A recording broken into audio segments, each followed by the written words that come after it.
मेरा अधिकार है हिंदू होने के नाते, और वो अधिकार ये है कि जहाँ रामलला विराजमान है वहाँ और उसके आसपास राम मंदिर या हनुमान लक्ष्मण जी सीता जी जैसे मंदिरों के अलावा वहाँ और कुछ नहीं बन सकता।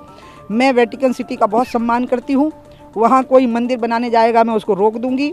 अगर कोई मक्का मदीना में कोई चर्च बनाने जाएगा तो मैं उसको रोक दूंगी। इसी प्रकार से जहाँ रामलला विराजमान है वहाँ आसपास मंदिर के अलावा कोई भी चीज़ बनाने की चेष्टा होगी मैं रास्ते में खड़ी हो जाऊंगी। एक प्रयास हुआ है, सुप्रीम कोर्ट ने एक जड़ता को तोड़ा है, उसका अभिनंदन होना चाहिए। जिसको सुप्रीम कोर्ट ने मीडिएटर बनाया है उनका स्टेटमेंट ऑन रिकॉर्ड है, और वो स्टेटमेंट क्या है कि अगर मुसलमान अपने इस क्लेम को अयोध्या पर नहीं छोड़ेंगे तो हिंदुस्तान सीरिया बन जाएगा।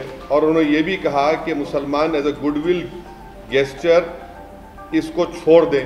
तो ये रिग्रेटेबल है कि एक ऐसे शख्स को सुप्रीम कोर्ट ने मीडिएटर अपॉइंट किया है जो न्यूट्रल मीडिएटर नहीं है। मैं मानता हूं कि सुप्रीम कोर्ट के द्वारा जो पहल है वो लगातार हम लोग कहते रहे हैं कि ये मामला बातचीत से समाधान होना चाहिए, और यदि बातचीत से समाधान ना हो तो फिर अदालत का फैसला सबको मान्य होना चाहिए।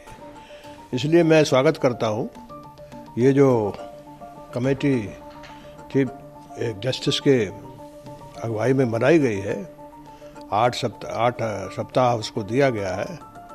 तो ये रास्ता जो सुप्रीम कोर्ट ने अख्तियार किया है मैं मानता हूँ कि देश के हित में है। कई बार समझौते के प्रयास हो चुके हैं और उस प्रयास का परिणाम नहीं निकल पाया था। हर राम भक्त चाहता है कि रामलला की जन्मभूमि पर भव्य मंदिर का निर्माण हो, और वह जल्द से जल्द हो। जब समझौता और कोर्ट के माध्यम से कोई समाधान का रास्ता नहीं निकलता है तो फिर संसद का रास्ता है, यहाँ कानून बना करके रास्ता बनाने की बात आती है। लेकिन माननीय सर्वोच्च न्यायालय ने जो भी आज निर्णय लिया है, समझौते की टेबल पर बैठा करके अगर परिणाम निकल आएगा तो बहुत अच्छा है। Both parties have agreed for mediation under the Supreme Court, and we have all accepted whatever Supreme Court decision finally is going to be. All parties have accepted that I am not going against Supreme Court. हमारी तो शुभकामनाएं हैं कि मध्यस्थता से हो, मिल बैठकर हो, कोर्ट निर्णय करे। लेकिन अगर भगवान राम जी का जन्म स्थान पर मंदिर नहीं बनेगा तो फिर कहाँ बनेगा? वहाँ पर मंदिर बनना ही चाहिए। जो कांग्रेस की स्टैंड थी कि ये मामला बातचीत से ही हल हो सकता है, और न्यायिक निर्णय सबको मानना चाहिए, ये हमारी स्टैंड थी। और अब सुप्रीम कोर्ट ने उसको एक न्यायिक निर्णय के रूप में दिया है, तो मैं समझता हूँ कि हमें सबको उम्मीद करनी चाहिए कि अब ये मुद्दा हमारे सामाजिक जुड़ाव को